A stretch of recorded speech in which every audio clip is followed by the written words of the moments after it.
I grew up on a farm and went to school on an athletic scholarship, so I wasn't too involved in academics. To start with, I wasn't thinking. I was going to take agriculture, but at Penn State, where I went to undergraduate school, the landscape department was still part of the agriculture department, and I joked and said I think the line was shorter for landscape architecture than agronomy or something. But anyway, I got involved and really enjoyed it. Because of my undergraduate years, I had the opportunity to go to graduate school, which I did. I'm not sure how much I spent 4 years being a jock. And so graduate school was great at University of Michigan. And I had a job offer in Toronto, which I had a pregnant wife, and I went to work virtually the day after I graduated. And we came to Canada thinking we'd be here for a year and go back south where I'm from. I was lucky to get into a firm that had a lot of work going on. That I think I spent my first 6 or 8 years doing nothing but universities. We did massive landscape projects at York, McMaster, Brock, other schools, Liv Minor, the one in Sudbury, Laurentian, Thunder Bay. I did get involved in Expo 67 in the amusement area there, which sort of foretold a little bit of my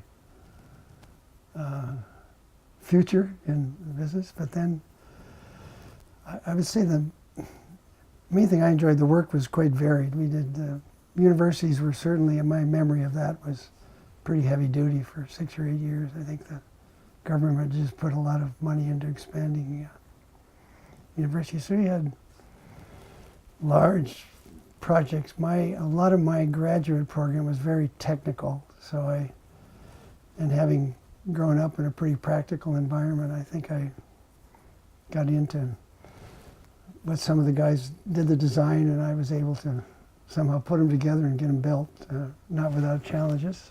But and then we got into things like national parks and provincial parks. So there's still some of my favorite jobs, like the master plan for Gross Moor National Park in Newfoundland and Fathom 5 Park in Ontario. We did an awful lot of work in the city. I guess the first really biggest thing I remember in terms of a big construction job was all the work around Ryerson, which I want to say is mid-1970s, I think. Ryerson got a grant to try and make themselves more a campus from some distinguished alumni who had made his money in mining, I think. So it's called the Devonian Foundation. So we tried to do something. I always remember they'd showed me some things that they had donated in Calgary and Edmonton that were usually a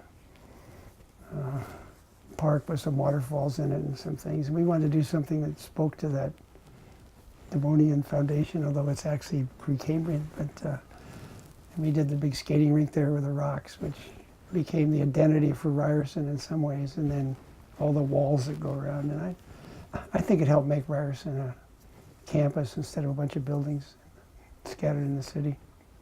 Yeah, it's a great space. There's a lot of other things. We did a lot of urban design things, more urban projects in Toronto, like the park around CBC. I can't remember. I'm getting to that age, it's hard to remember everything. And then we got into, we got hired as landscape architects for Canada's Wonderland, which was pretty weird. And I think, not weird, it was fun. It was a major project. We did like $25 million worth of construction work there, which is virtually everything outside the buildings. The best part about that is that, with all due respect, the architects who did the buildings didn't quite understand what these weren't sophisticated New Age buildings. They were kind of built to a theme of what they were trying to project. The owners, that was Paramount, they were trying to project their themes for movies and things like that. But we had the advantage of understanding it as a big site plan, so in the end they turned more and more to us to do virtually everything but the buildings. So everything you see out there, including the mountain in the middle of Canada's Wonderland, which was actually, with the help of the clients, was designed in our office with a bunch of blocks cut into 1-inch squares that we would build up and put clay on the top and maneuver it. And right beside it, we kept one with blocks without. And I'm probably oversimplifying this, but that became the basis for the structure for the mountains, you know, the grid of steel, which originally did it. So I joke that I've designed mountains, which can be taken any way you want to. So that then, and I'll go through this very simply, but that got us into, quotes, the entertainment business. Our next big job was West Edmonton Mall, which I'm telling you the highlights. There's a lot of in-betweens and things like that. So after that, we just sort of went, there was so much work, and nobody, at that time, no other firms outside of internal Disney and Universal Studios and Lego really were designing things like that. It was an in-house team, but somehow we jumped into that gap. And I'll just, as another aside, say, with all landscape architects, our firm for most of my career has primarily been landscape architects. Most of them trained in Canada. I regress a bit. I think my first 2 years here, I taught at Guelph one afternoon a week, and then when UT came along, my partner at the time was Dick Strong, who I think was the first chairman of UT, so I agreed to teach a couple of classes. And I don't think I was cut out to be a teacher, and that was right in the early 70s with a lot of kids being a little crazy and things like that. I was more getting my hands on a job and getting it done, so I left that to people more academically inclined who obviously did a good job, because that's where virtually all our staff originally came from, Ryerson or UT and Guelph. So the theme park stuff I'll call it theme park, it was really entertainment, because a lot of them were indoors, a lot of them were outdoors, but again, we understood it, and the big thing we had to learn is how to deal with the economics of those things, because particularly when you work internationally, you get a lot of guys whose dream is to have a theme park and just know it's not going to work. It's just, they don't have the market, they don't have the finances. So I always say that was the biggest trick, to tell a client who's paying you that his project won't work. You know, that was something I had to learn to do delicately, I think, at times.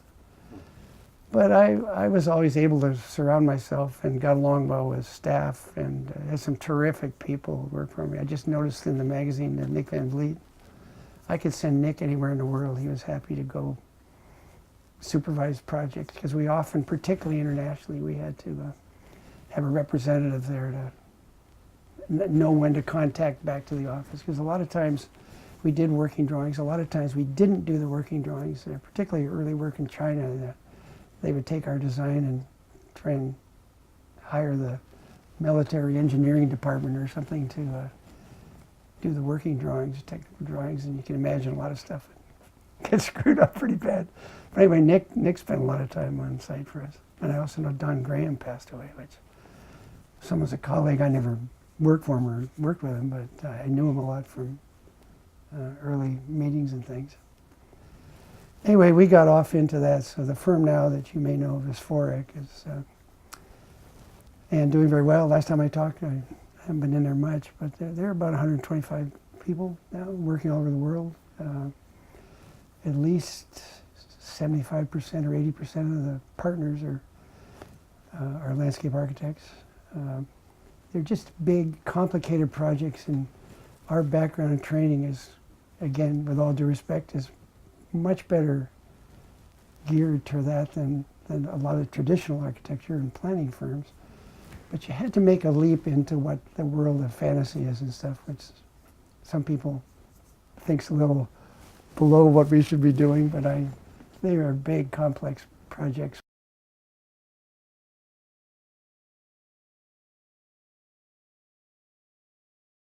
My later years, we were off into a world where nobody had been really, other than, as I said, internal people in Disney or Universal and things like that.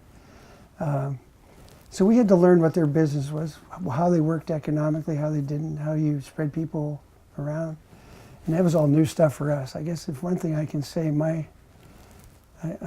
I don't think I ever got involved in a project and said, oh, we can't do that, even though I didn't really know what I was going to do when we got into it. But again, I was surrounded by terrific staff and was able to communicate with them well. And I think when I talk to the boys running the office now, they're big and have a lot of, I don't mean challenges, but they have, running a job through the office is much more complicated. Where even when I had my last 15, 20 years, I had one partner who was not a designer by training, but really understood. He was a former executive at Expo in Vancouver and worked at Canada's Wonderland. And the two of us just got along really well. He worked with design a lot, but he did more of the economics and ran a business. Allowed me to run around and get jobs done and meet clients and do things like that. So I guess to try and specifically answer your question, I think we demonstrated that landscape architects could get into a whole lot of big, complex projects that weren't just, and we did a lot of them, not just doing the landscaping around a building for an architect, which when I first came here, that was a lot of work, and I had some terrific relationships with architects. I still to this day have friends that I met, and probably, I remember I gave a speech to the local chapter a couple of years ago of the Ontario Association of Architects, and it was about how I probably knew all the architects in the 70s and early 80s better than they knew each other, because I was working with so many different ones of them. It was kind of fun to go through how we did that. But I think, although things like horticulture and the environment things are still, well, they're the forefront we're doing, but we got into big, complex projects, hiring engineers, hiring architects, hiring planners, hiring specialty people, economic consultants, and that. So I think that's what I've enjoyed about my career. It's never been the same. And I think you mentioned when we came in the door, firms, I guess if you look at the firms, I counted up some business cards recently, and I had about 20 different business cards of companies with my name, but they're all companies that I was either part of or they evolved from one another. I never quit my job and went and work for someone else. It was always and I'll just tell you the story of PHORIC, which is the firm now. We had done a lot of design build work at Canada's Wonderland at the end, because they just didn't have time to tender stuff, and they had I guess they had confidence in us. So we got involved in a big job with Cadillac Fairview, an indoor amusement park. And they wanted to do design build, but they said you have to have your own company. And there was a contractor we did all that with. You may have heard Bruce S. Evans was a big contracting firm. I was a longtime personal friend of Bruce's. Not that that mattered, it was just that they always did terrific work for us. They did Ryerson. I met him at Expo 67. They did a lot of the campus stuff with us. So anyway, to make a long story short, we had to, the Cadillac Fairview wanted to sign a contract, but they needed a company, so we had to name a company. So we had lunch one day and said, we got to come up with a name for a company so we can sign this contract. And there was all sorts of things with names, and because it was an amusement park, somebody said For Play, and we thought that wasn't too good, so we used For Recreation, which became PHORIC, which was just supposed to be for that job. And now, 30 years later, it's pretty, probably the most famous name in the entertainment design business. I think when we realized that the kind of education, and again, I don't mean to be mean, but it was still pretty much plants and maybe some sidewalks and things for, working with architects or engineers or something, to where we became, I think, in terms of built projects, most of the capabilities are big master planning. I mean, a lot of people you've mentioned, like Walter Kem and Brad Johnson did big, Brad's firm did the zoo. They were able to take big projects and put them together in lead teams that had architects and engineers and all sorts of other people on them. So I think we grew up to a really pretty equal footing, with all due respect of architects, engineers. I think most of us, because of our background, tend to have those instincts at a personal level, which means you transmit them into hopefully everything you do. There's certainly an element of landscape architecture that's gotten much more into remediation and what to do with things, and that I probably unfortunately have not had that much to do with in the last 20 or 30 years because of the nature of our work. Although I got to say, it's still, even when you're working with a 100-acre amusement park, you're still fitting into the land and taking into consideration where water is and where natural vegetation and things. I think even if you go by, for instance, Canada's Wonderland on Highway 400, you notice there's a great bush there right on 400. So other than you see the crazy things going up in the air, we had to fight a bit to keep that because they wanted to kind of push out and be in your face more. But I think, so I'm rationalizing myself here, but so I think it's two things. One, the kind of background most of us have in education, and our natural instincts are to bring that kind of attitude to everything we get involved in.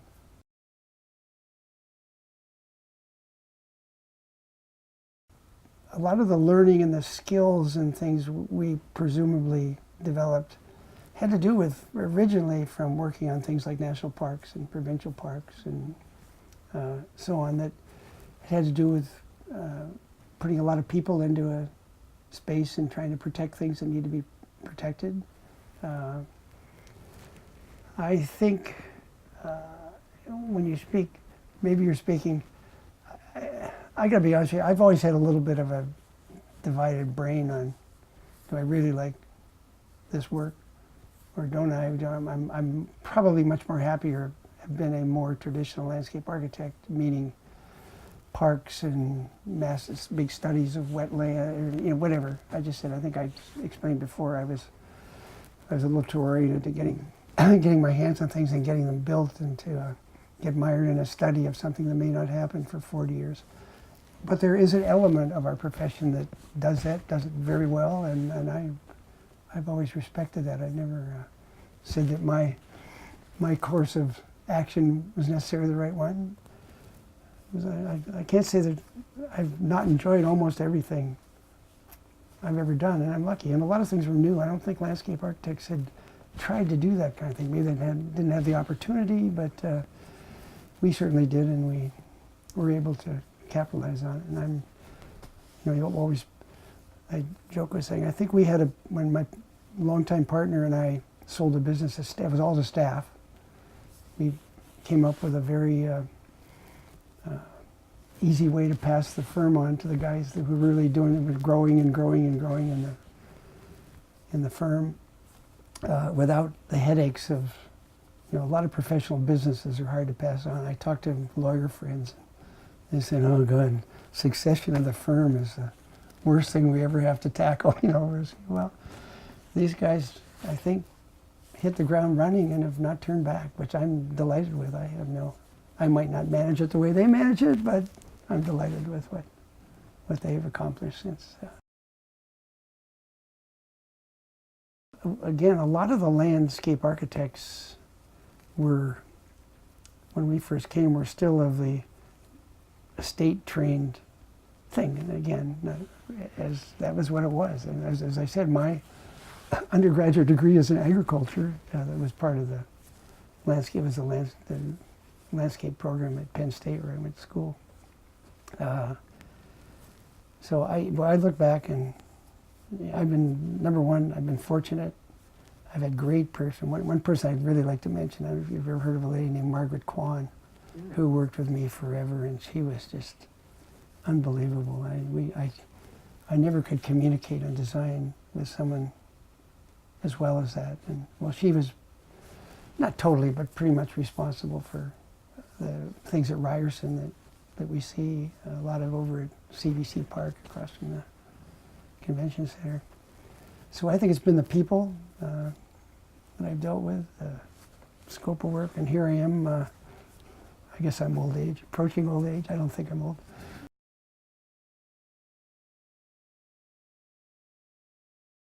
The range of opportunity for landscape architects to get in, and I'm talking from a business point of view more than, say, an academic or an academic point of view, and I don't mean that bad, but just there's so many things you can get into as a landscape architect now that I don't think you would have had the opportunity, and you would not had the role that you do now. I think that's future. And again, I admit my biases of not being hands-on in the environmental movement that we all appreciate. Other than I think I live that way. I'm very careful with what I do with my garbage, and when I'm working my land and things, I'm very careful to do things right, not load it up with fertilizer, things like that. But there's a big contribution there, I think, because we're all getting much more conscious of that. So I would hope that people would embrace what's happened in the last 50 years, in my experience.